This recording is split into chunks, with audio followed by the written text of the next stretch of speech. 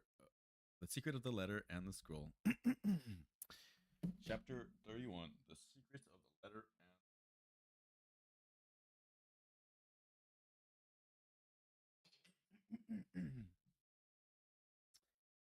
and. Cecile was in the operation theater, and the doctors were rigorously trying to take the bullet out of her body.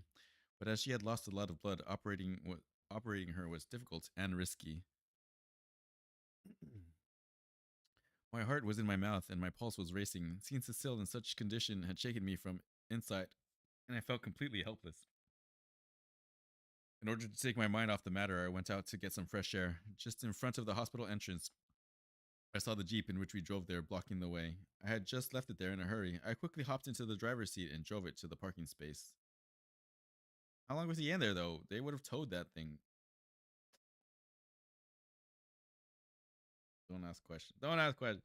I was about to get out of the Jeep when the scroll I found in Steven's belongings, kept in the bottle holder of the Jeep's dashboard, caught my eye, and all of a sudden, all of my other problems and questions once again started ailing me. I remembered that I had many more problems as well, but then I decided to keep them to myself, as for now, there was nothing more important than Cecile's life. I stuffed the scroll into the pocket of my trousers and rushed back in to see how Cecile was doing. The next 2 hours, I waited while the doctors operated on Cecile. Every second felt like eternity. The lit red bulb outside the operation theater, signifying the ongoing operation, made me even more tense. When the doctor who operated Cecile came out of the operation theater with his gloves and apron covered in blood, I rushed to him. I was about to ask him about Cecile, but before I could do so, he gestured me to stop. Don't worry, he removed his mask. She's out of danger now and just needs a little rest. He passed me a gentle smile. We'll be shifting her to the ICU ward and we'll keep her under observation for a while, but due to tremendous blood loss, she's too weak and thus we cannot allow you to meet her right now. I took a sigh of relief. The words were like wind chimes in my ears. It felt like a heavy load was off my chest. My consciousness felt tons lighter. Now that Cecile was fine, I wanted to end my other confusions and problems as well. I brought out the scroll from my pocket, opened it, and stared at the symbols scribbled on it. Why didn't they take it? I blabbered to myself, trying to figure out an explanation. Why did they just throw it away? I was deep in my thought when somebody interrupted. I think you're mistaken, son. I looked up and found an elderly looking man sitting beside me. He looked like he was in his early 50s. He was wearing a gray turtleneck sweater and a pair of black khaki trousers, along with a gray hat and black leather shoes, which were all dusty. He had round spectacles resting on his nose, and his mild wrinkles ran across his forehead. A cane rested in his lap. What do you mean? I asked him. Sir, I don't quite understand you. He cleared his throat and in a soft tone explained, You see, son, the scroll you're talking about is completely blank. The words drilled through my ears and left every part of my brain awestruck. I handed him the scroll for a closer look and very politely asked him again, Sir, are you sure? He adjusted his spectacles and very carefully examined the scroll. Very hopefully sat there staring at him while he examined the scroll. Yes, son, it is completely blank, he said. I'm fully sure of it. Got the idea what it meant, but I didn't want to jump to any conclusions. So he has special eyes. They did something to his eyes where he's the one who's only one who's able to see what's on the scroll. But that was part of the riddle. You will see what others cannot, right? So I guess he has like special vision. Maybe he sees the UV in the UV spectrum. I'll be back in a minute, I said to him, quickly getting up from my seat. Please don't go anywhere. I ran as fast as I could to the spot where I had parked the Jeep. From the back seat, I picked up my bag and rushed back to the elderly man. I quickly took out the letter I had received from my parents on my birthday and handing it to him, requested, Sir, can you please read this letter for me? He first seemed confused, but then took the letter from my hands. After clearing his throat, started reading the text and the letter to me. Dear son, happy birthday. Today you have turned. Sir, do you see any number written there? I interrupted. He very carefully looked through the letter and replied, No. He tried his hand back to the letter to me. There's no number in this letter. I took back the letter and gave it a quick look, but I could still see the number. I showed him the letter once again and asked him, Are you certain? I pointed my finger at the part where I, for some unknown reason, could see the number written, 11092001. No, son, he cut me mid-sentence. There's no such thing written here. In that one moment, I understood that nobody except me could read the clue. Just like Paul and Lisa, that number and that sequence were never there in the letter or the scroll. They were just in my head, and the letter and the scroll were just meant to trigger that sequence in my mind. I all of a sudden got answers to a lot of my questions. I understood that those people left the scroll because they didn't even know that the scroll contained important information. All of a sudden, there was a whole new dimension to the riddle of my life. Chapter 32: Cecile's Father. I kept on wondering for hours until the nurse came to tell me that Cecile had woken up and I could see her. For a minute, I didn't even know how to react. So many things were going on in my mind simultaneously that my mind felt like a mixer. But I buried all my other problems and went to see Cecile. When I entered the room, I noticed that Cecile's eyelids showed movement. I, in an instant, forgot all my troubles and held her hand. She struggled to open her eyes. She was evidently very weak. Jonathan, she called in a feeble voice. I'm here for you, I instantly replied. The riddle, she muddled with a lot of effort. Cecile, we will talk about it later. You just rest now, I replied to her firmly. Jonathan, please tell me. I must know, she said in a weak, crackling voice. I became silent for a while. I didn't know what to say. I couldn't bear the fact that Cecile was in this condition. Still, instead of being worried about herself, she was worried about the quest. Why do you want to know? I asked her in a very loud voice out of frustration. I'm into this because my parents, but why are you doing this? I continued. It's my war, not yours. Because I lost as much in this war as you, so please tell me if you have figured out the riddle. Still, I trust you, and you know everything about me, maybe even the things I don't know myself. So I think I too deserve to know your secrets. You can't just dodge your past. You were there when I needed your help to overcome my miseries, and so now here I stand with my arms stretched out to help you rise up from your nightmares. I tightly gripped her hand and tried to comfort her. You just have to hold my hand and trust me. Tell me what troubles you. Cecile's face went dull, like I refused to give her something very precious to her. Lines of worry covered her face, and her eyes started to fill with tears. In that one moment, I understood how much the answer to the riddle meant to her, so considering her condition, I decided not to add to her worries. As the code written in the letter and the scroll was only visible to me, so I took a piece of paper from the prescription pad and a pen kept by her side and wrote down the complete code for her to read and told her how the code triggered the same dream I saw at the World Trade Center. As soon as she saw the code, she took a deep breath and immediately declared, You're right. We need to head back to the World Trade Center. She sounded very low. 11 9/11 2001 to 2008 basically. That's so it's 1109 2001 -08 46 30 to 40 and then 7117 north 7.012 5 west. She read out the number. Jonathan, see this code carefully? This is actually the date and time of the 9/11 attacks at World Trade Center, along with the geographical coordinates of that plane. No wonder this code triggered the same dream you saw at the World Trade Center. So he did 9/11. What's happening here? Dortio. Dortio. Oh my god. What in the world? What in the freaking world?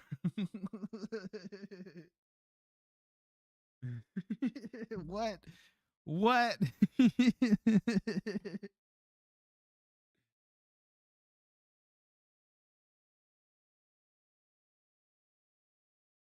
I did that wrong.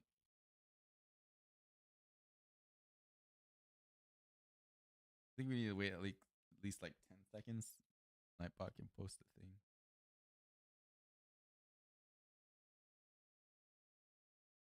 Bot can post the thing. That's not what I said. Wait 10 seconds. So Nightbot can post the thing. There it is. Go follow Japan Spits. Japan Spits on the YouTube.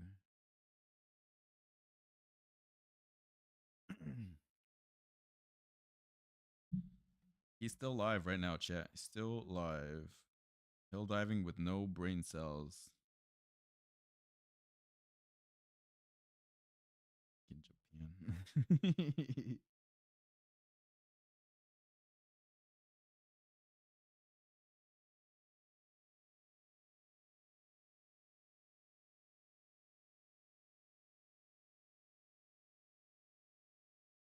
This freaking story is wild. He did 9/11. He did 9/11. Did he plant the weapons of mass destruction too? What's happening here? What is this story? What is this story?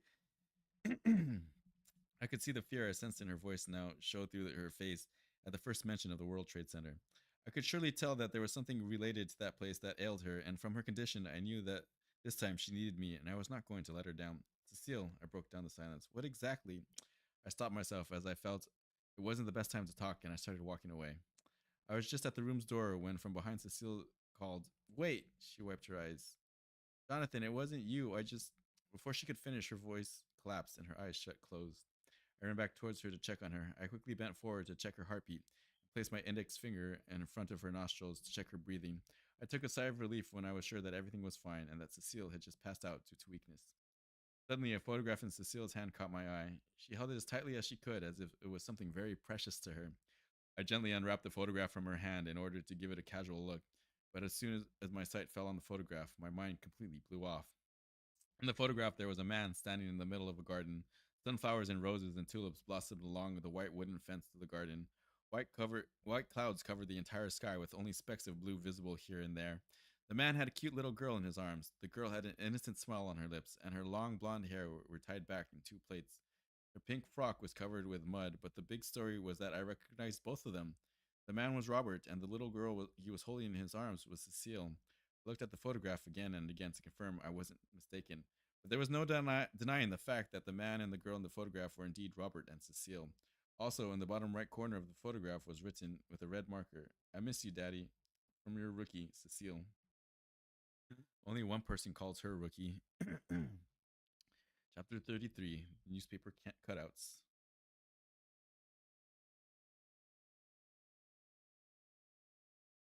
That photograph was the answer to dozens of questions that lured in every cell of my body. I understood now. I understood how I knew Cecile. All this time I was with Robert's daughter.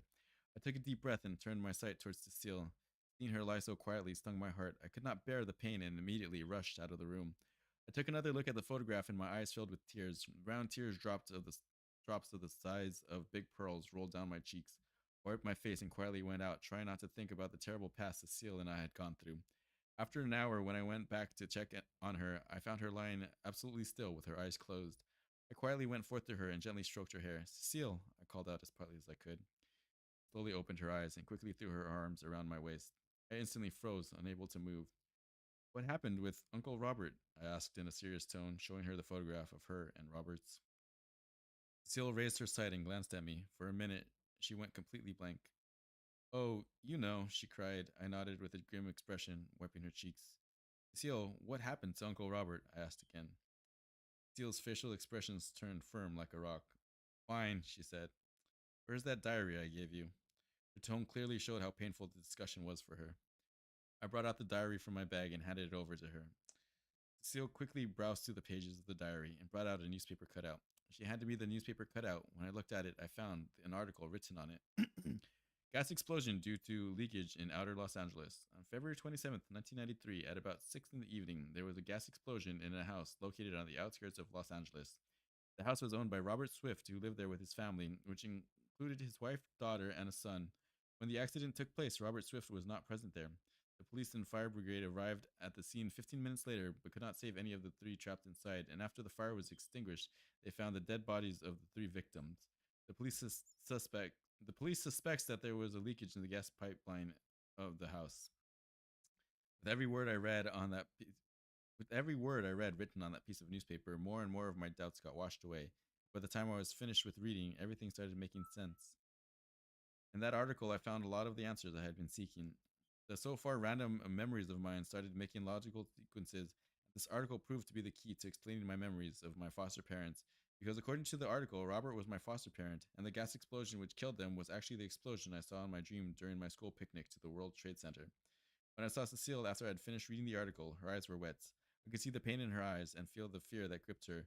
But this article made many things clear. I wanted to comfort her, but before I could say anything, she said in a voice filled with anger, "The explosion wasn't due to a leakage in the gas pipeline." "What are you trying to say?" I exclaimed. "Somebody intentionally caused that blast, and I can't find peace until I find out who did it and why he did it." "But how can you be so sure?" She brought out another piece of newspaper cut out from the diary and handed it over to me. In the newspaper, in big bold letters, was written, "Terror strikes at America's heart." Just beneath the headline was an article regarding the incident. On the 26th of February 1993, all of the world, along with the United States of America, was left in awe after one of the most prominent buildings in the world was targeted by a terrorist organization that suffered a major bomb blast. The incident has stricken terror in the hearts of people of America as they no longer feel safe after New York, the biggest city in the world, has fallen. Many people are still stuck in the rubble, and there is no word about the death toll or the wounded count. As soon as I read the article, images and memories started flashing before my eyes. In no time, I slipped into another vision. This vision turned out to be a memory from my childhood. I saw myself and Cecile. Cecile's mother, too, was present with us and was standing just by Cecile's side. Cecile and I looked exactly the same from the dream I saw when I fell asleep in the bus while going to the World Trade Center. Same cute innocence and liveliness on our faces. A wide smile resided on our lips, and not a trace of worry could be seen.